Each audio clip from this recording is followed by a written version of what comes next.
Good afternoon, ladies and gentlemen, and welcome to the ORCADIAN Energy PLC investor presentation.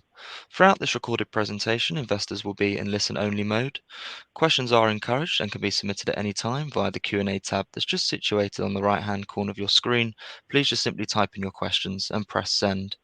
The company may not be in a position to answer every question it receives during the meeting itself. However, the company will review all questions submitted today and publish responses where it is appropriate to do so, and these will be available via your Investor Meet Company dashboard.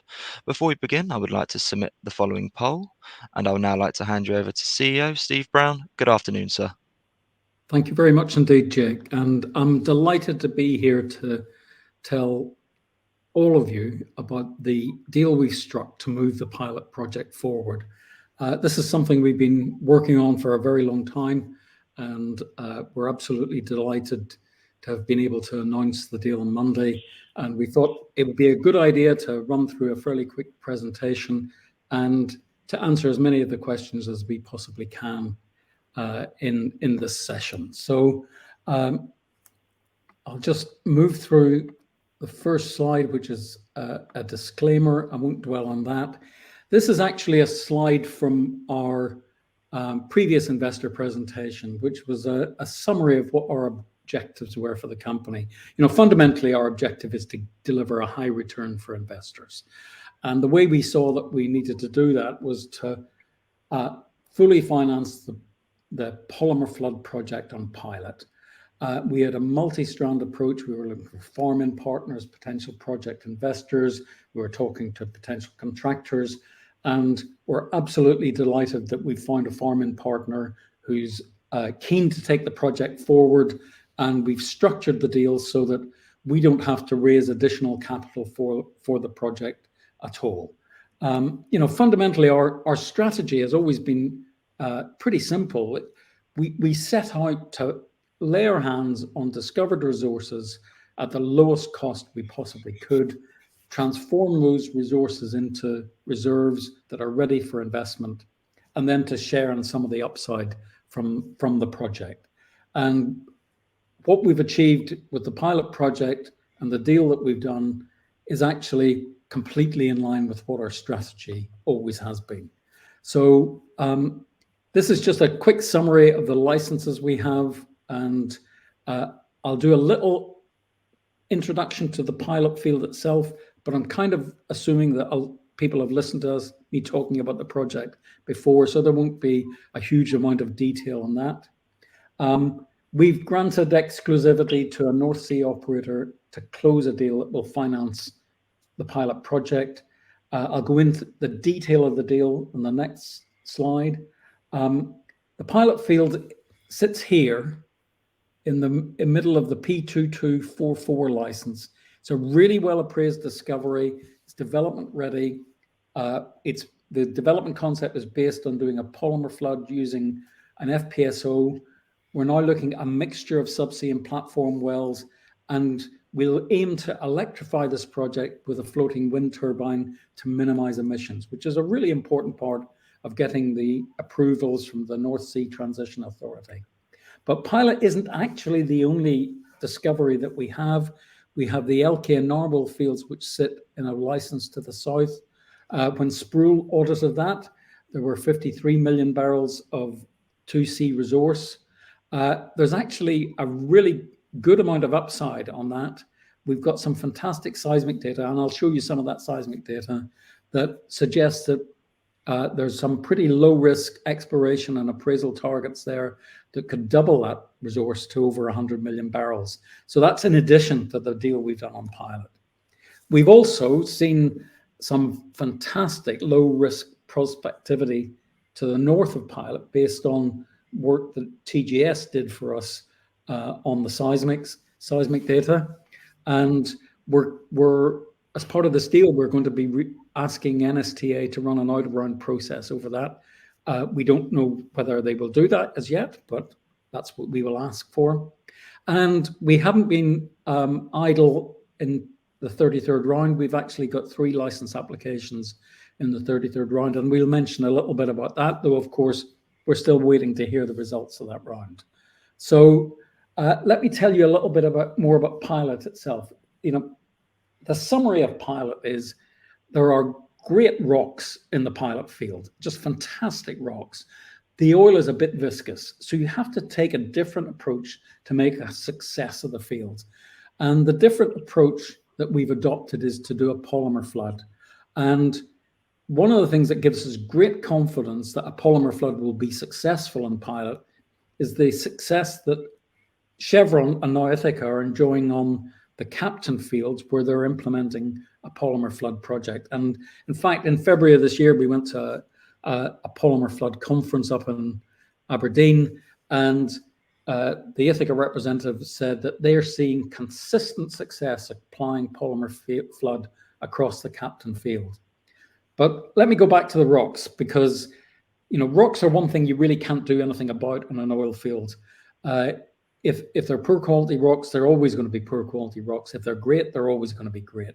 So our rocks are great. We've got 50, 60 feet of sand, net to gross ratios of over 95%, porosities 34, 35%, permeabilities of 2 to 8 darcies.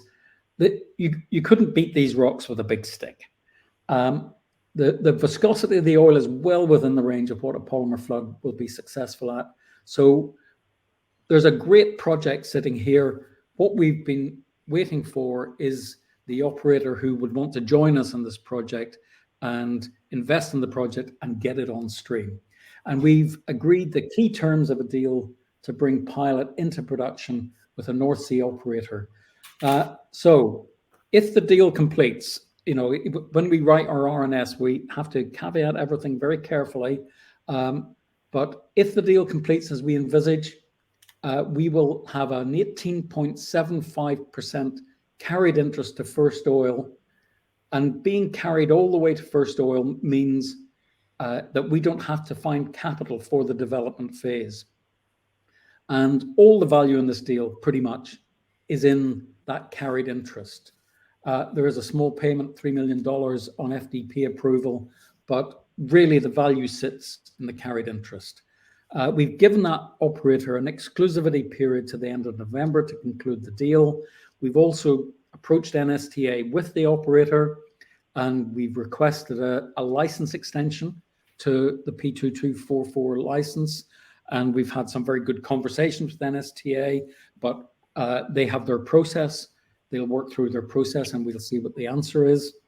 In terms of the project itself and the relationship with the NSTA, we've been through a lot of discussions with NSTA about the development concept, and we've had a draft field development plan with NSTA. The feedback from NSTA was, is there a way you can phase this project to de-risk it? And actually, one of the fundamental characteristics of the development approach we're now adopting is to phase the development. So that's one of the advantages of working with this operator, but we're also meeting the request of NSTA in approaching the project in that way. We think this is really important for energy security. The UK needs its own oil production. It's not just energy security, it's the balance of payments. That balance of payments was the thing we worried about in the 70s.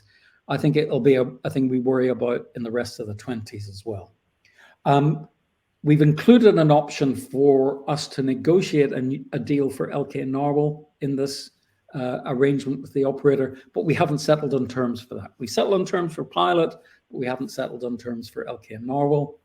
And we also intend to request an out-of-round process to reapply for the former area of license P2320 that surrounded the pilot field.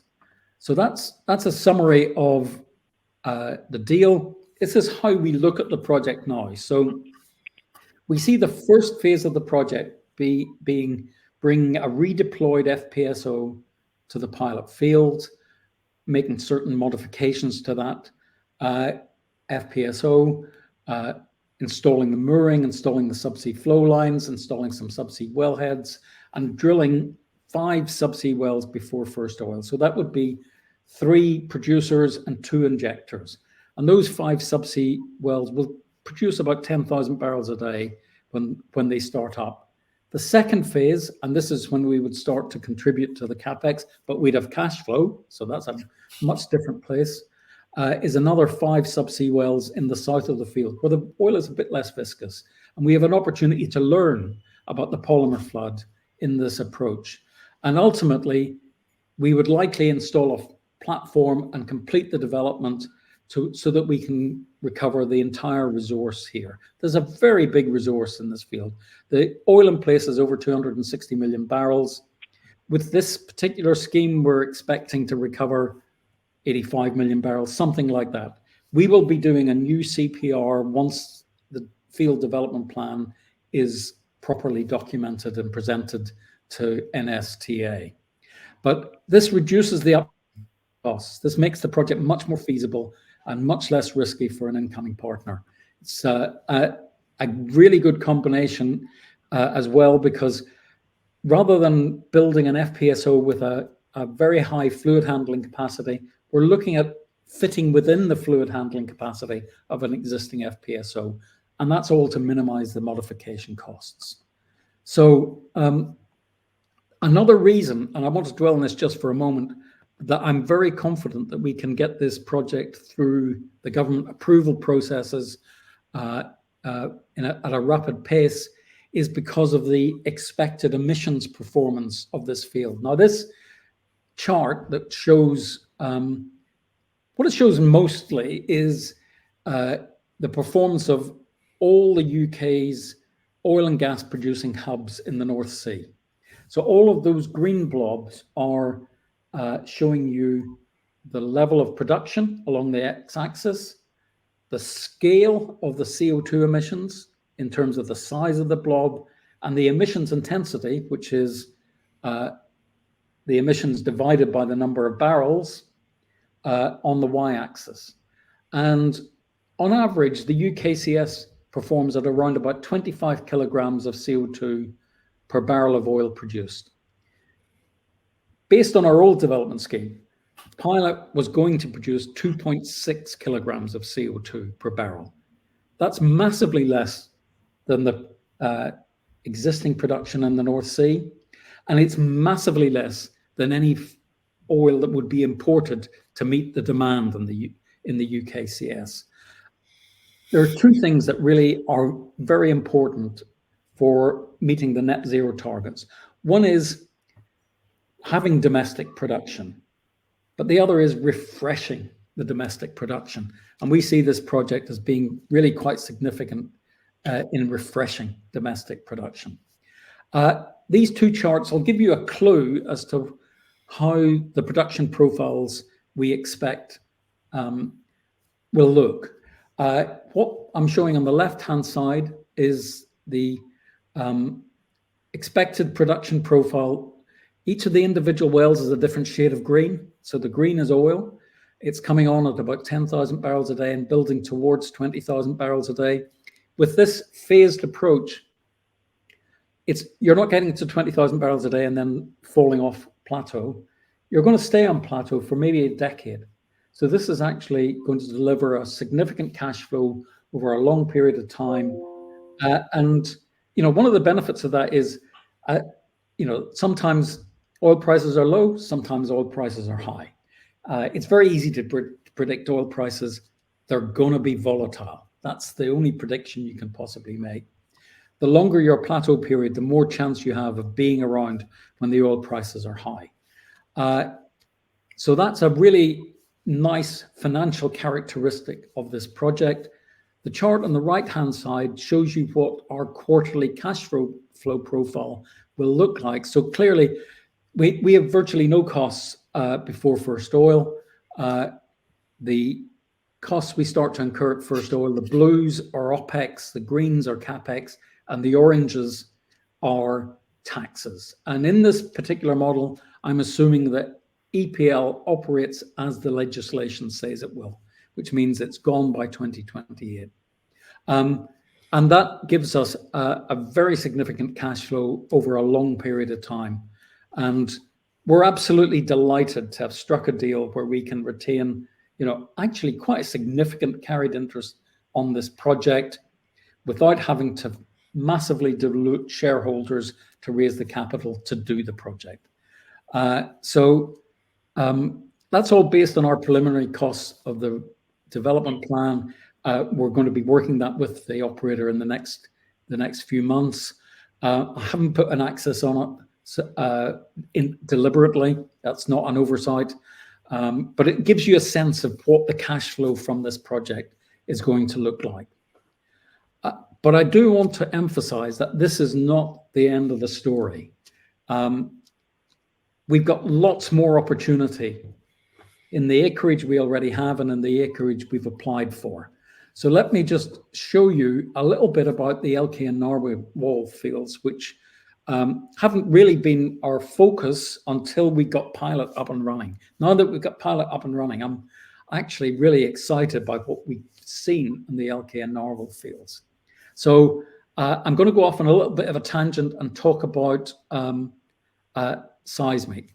But before I do that, I'm going to skip back to a previous slide because I neglected to mention the seismic display that's on the right-hand side. Now, what that map there is showing you is an attribute that we extract from the seismic. It's called relative extended elastic impedance. And it helps us discern the fluid content in the reservoirs. Where it's gas, it's this red and orange color. So this is the gas cap in the east of Pilot.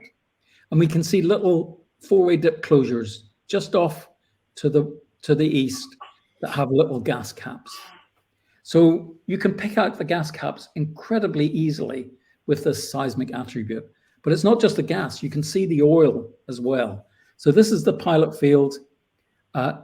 And this attribute tells you where you've got oil that's thicker than 30 feet. So this well here just clipped the oil water contact in Pilot South. So it only found 10 feet of oil, but you can see the oil thickening up dip. This well found 60 feet of oil. This well here found 60 feet of oil. This well here found gas over oil. And this well here found in the pinch out just 10 feet of not great quality rock. So this attribute shows us exactly where the oil is on Pilot and gives us great confidence in the placement of development wells and that there will actually be thick oil sands that will deliver great production. So let me skip back to the Elke position. Before we had that work that was done for us by TGS, who are now about to become the biggest seismic company in the world, now that they've decided to buy PGS, we had a seismic survey and we were looking at a particular attribute called the ultra far amplitudes. And we thought that was doing a really good job for us of identifying where the oil probably was. So there's two wells here. One, the Narwhal discovery well sits to the west. This one here is the Elke discovery well. And we could image quite successfully where it looked as if there was oil. But just watch here, Elke North. We thought there was 30 million barrels of oil in that. When we look at the relative extended elastic impedance, it disappears.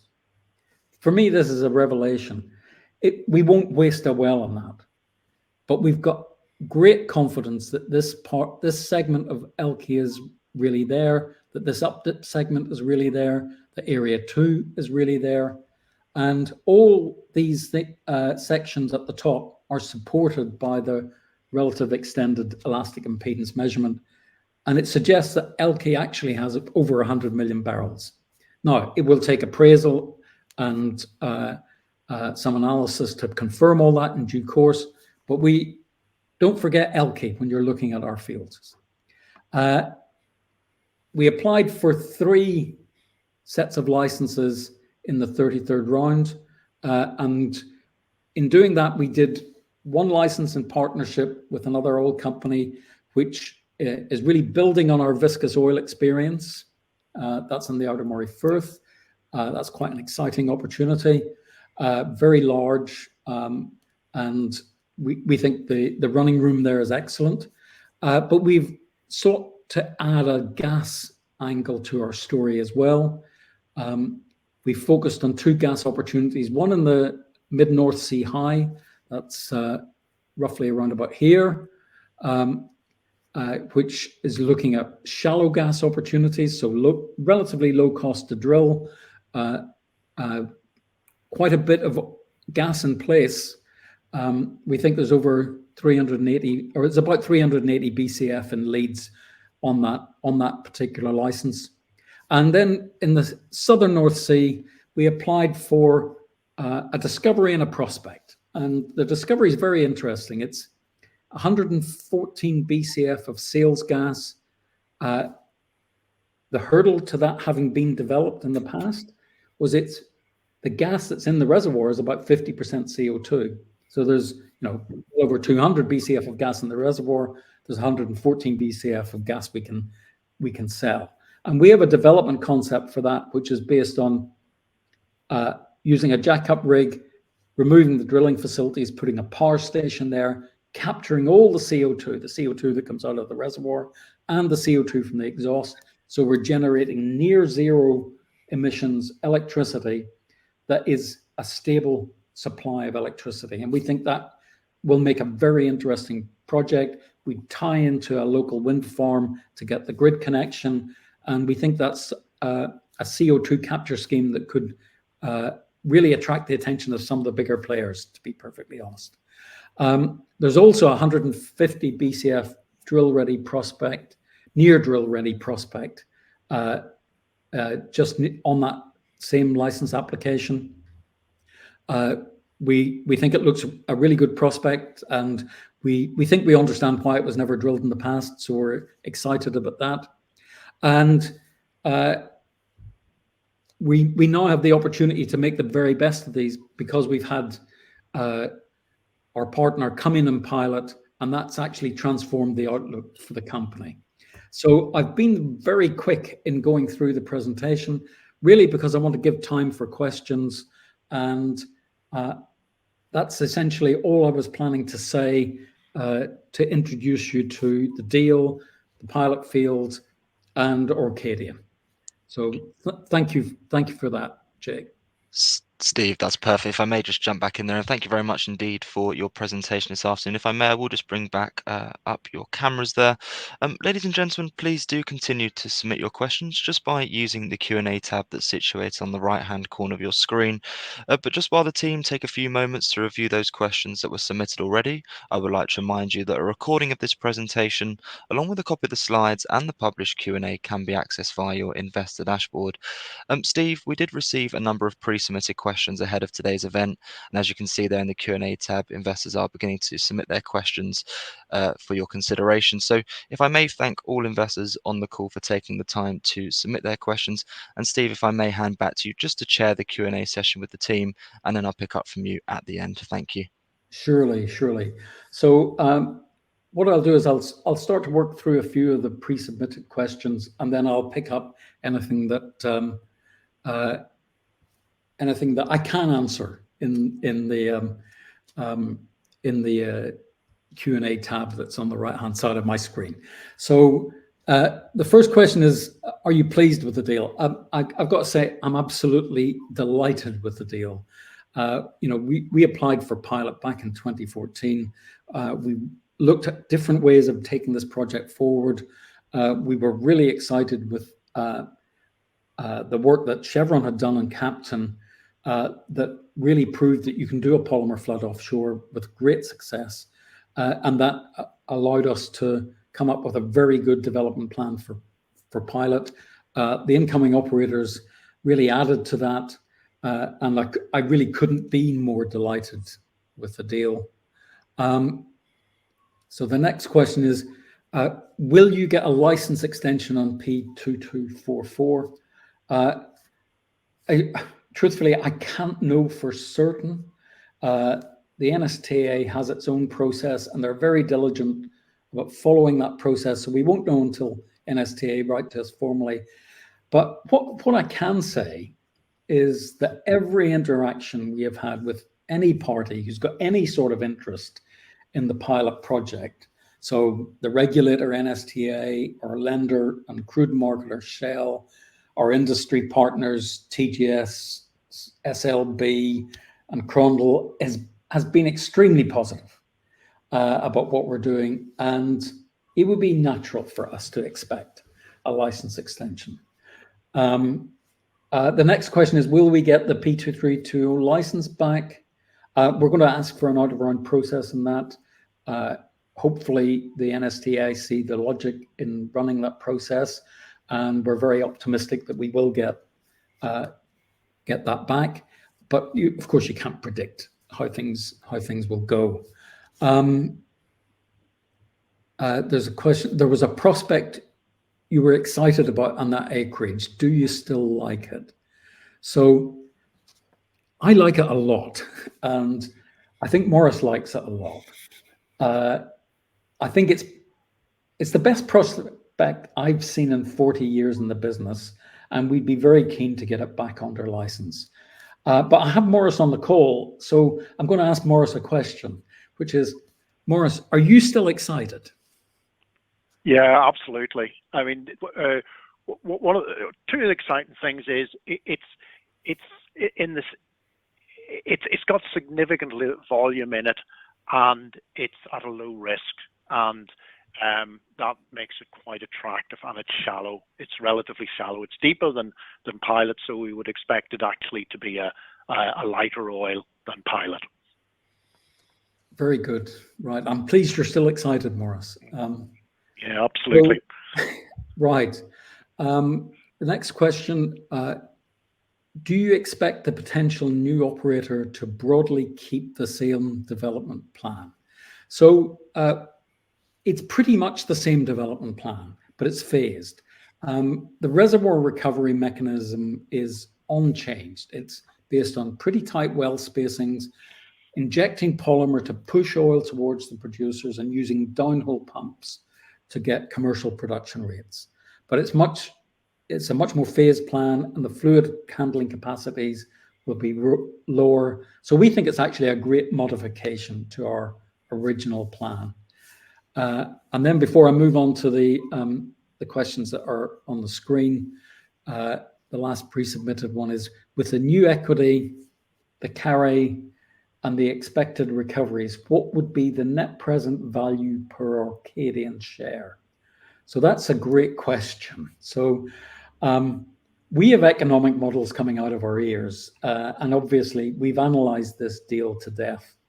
One of the biggest variables to look at when you're trying to calculate an NPV is what assumption you make about the tax regime. And Brendan Long, who's the analyst at WH Ireland, takes what's probably the most pessimistic view on that, which is that energy profits levy stays in its current form forever. And on that basis, his estimate of the NPV for our carried interest is $129 million at $85 a barrel. And he's pretty close to our numbers for that scenario.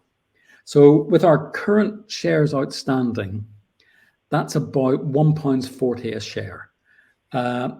If EPL just worked as it's legislated and went away in 2028, the value almost doubles. And that doesn't actually include any value for LK and Narwhal or what we might get in the 33rd round. So we think that's what we think the NPV is. Now, what the market value is, maybe that's a slightly different number, but the NPV is absolutely relevant in trying to work out what the right market value is.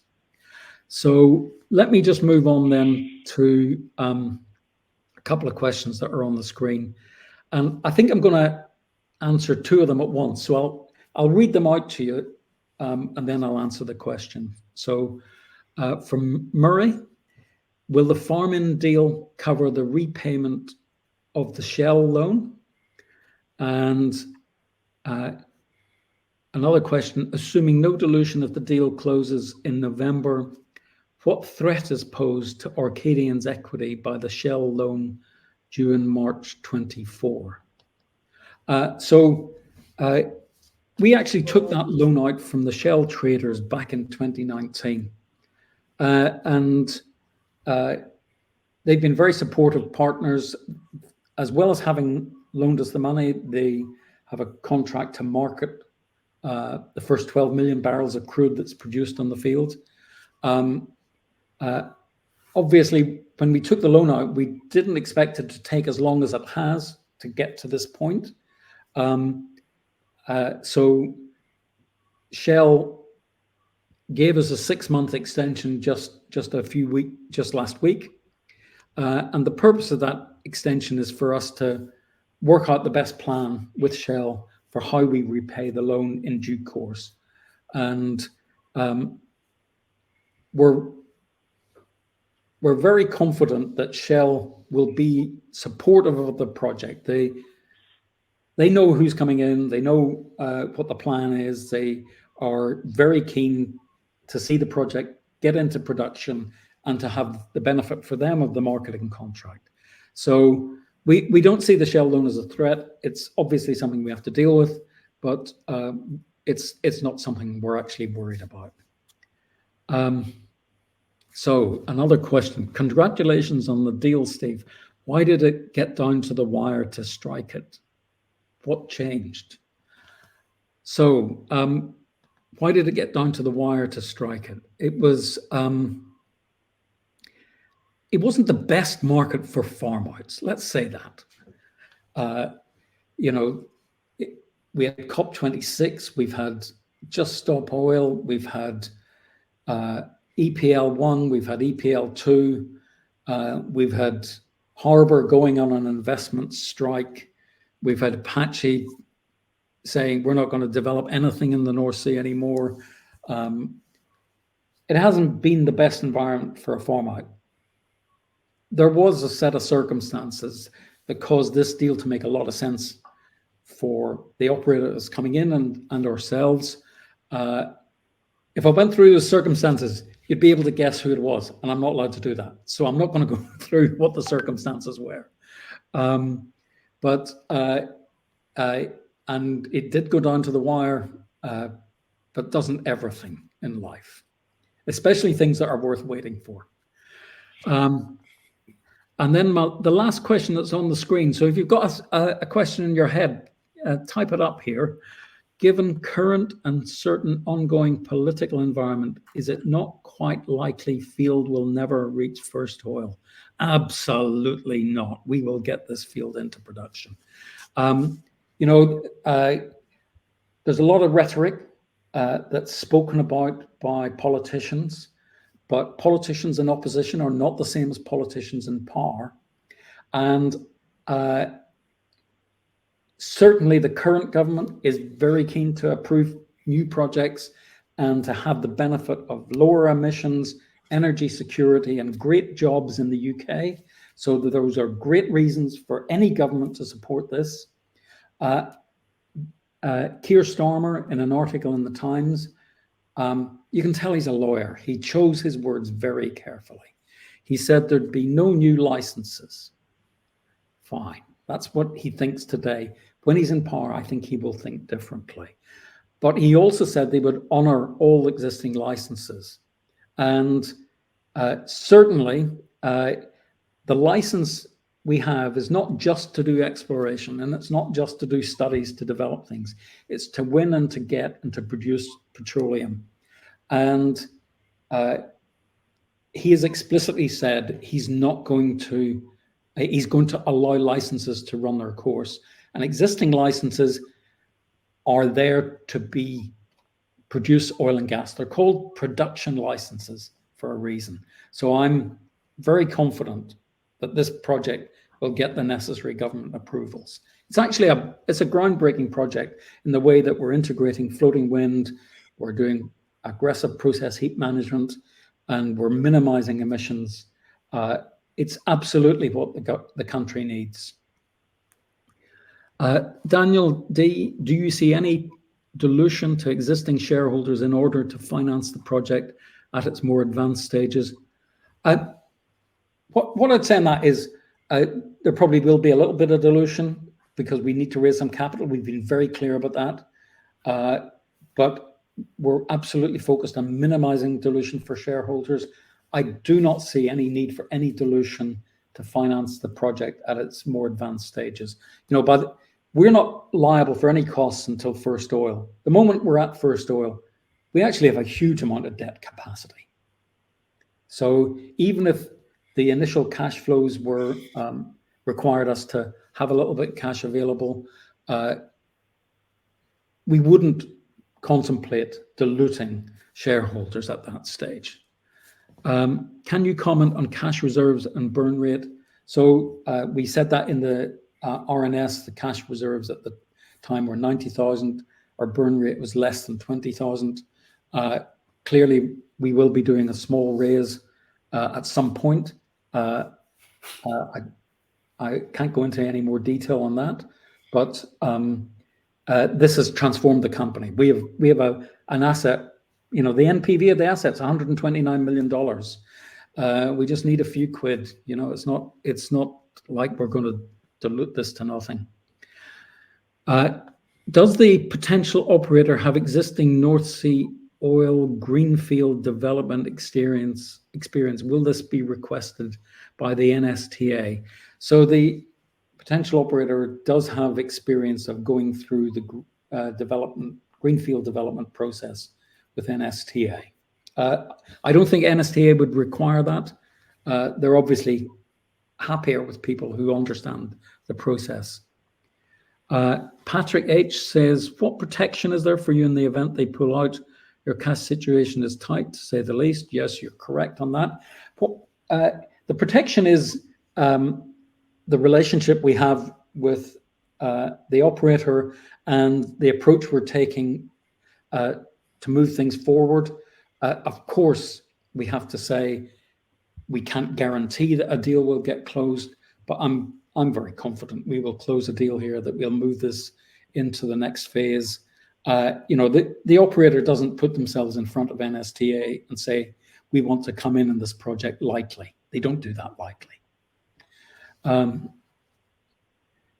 You don't appear to have mentioned your current restricted working capital. Apologies if I'm incorrect. Well, I didn't mention it in the presentation.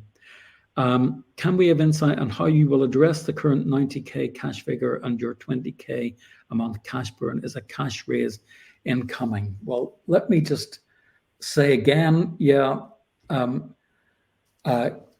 we've already said we need funds, so you wouldn't be wrong to think that we might raise some money. But let me just speak hypothetically for a moment.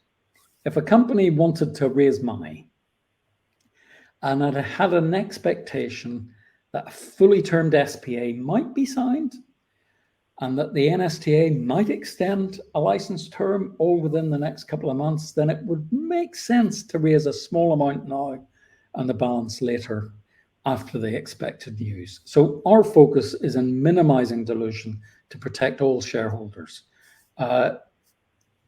You can't have zero dilution, but our objective is to absolutely minimize that.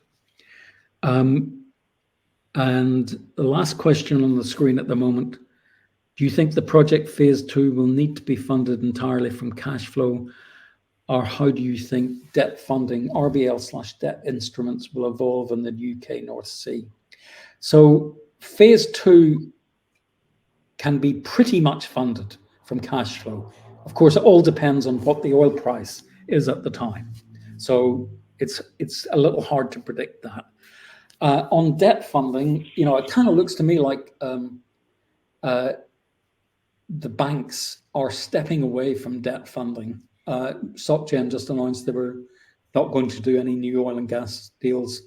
I think they're making a massive mistake for the world, actually. The world needs oil and gas. The world runs on oil and gas, and you can't transition overnight. Anyone who thinks you can transition overnight is creating a recipe for spikes in the oil price and actually energy poverty. So I think it's a very negative thing to do, to dry up that source of capital. But there is another source of capital. The Norwegian bond market is actually very strong, very much open. And we think that will be a very good source of debt funding for projects and for companies over the coming years. So I'm not pessimistic about access to debt in general, it's changed character. It's rather than it being banks and syndicates of banks and so on, it's going to be marketing of bonds. So post first oil, will ORCADIAN be responsible for capital injection at the same rate as revenues, i.e. around 18%? Yes, so once we reach first oil, we'll pay 18.75% of operating costs and the capital costs that weren't part of the phase one scope. So the phase one scope is the FPSO, the mooring, the flow lines associated with that, and the first 5 wells. The next phase are another 5 subsea wells, and we would pay for our share of those wells. So I'm running out of questions. Unless someone has another question, I'm planning to hand back to Jake for the wrap up. Steve, absolutely. And thank you very much indeed for being so generous with your time there and addressing all of those questions that came in from investors. And of course, if there are any further questions that do come through, we'll make these available to you immediately after the presentation has ended, just for you to review, to then add any additional responses, of course, where it's appropriate to do so. And we'll publish all those responses out on the Investor Meet Company platform. But Steve, perhaps really just looking to redirect those on the call now to provide you with their feedback, which I know is particularly important to yourself and the company. If I could please just ask you for a few closing comments just to wrap up with, that'd be great. Yeah, it's been a real pleasure to come along and tell you about the deal we've done. I mean, we've been working like Trojans, as my mother used to say. I didn't realize Trojans work particularly hard, but we've been working like Trojans to get this deal done, and we're absolutely delighted with it. We're really keen to be getting into the next phase of working with the incoming operator to optimize the development plan and get this project on stream as quickly as we possibly can. We are really grateful from the support of shareholders. I think ORCADIAN is now on a march forward. So hopefully it's onwards and upwards, both for the company and for the share price and for all the shareholders. Thank you very much indeed for your attention. Steve, that's great. And thank you once again for updating investors this afternoon. Could I please ask investors not to close this session, as you'll now be automatically redirected for the opportunity to provide your feedback in order that the management team can better understand your views and expectations. This won't take a few moments to complete, but I'm sure will be greatly valued by the company. On behalf of the management team of ORCADIAN Energy PLC, we would like to thank you for attending today's presentation. That now concludes today's session, so good afternoon to you all.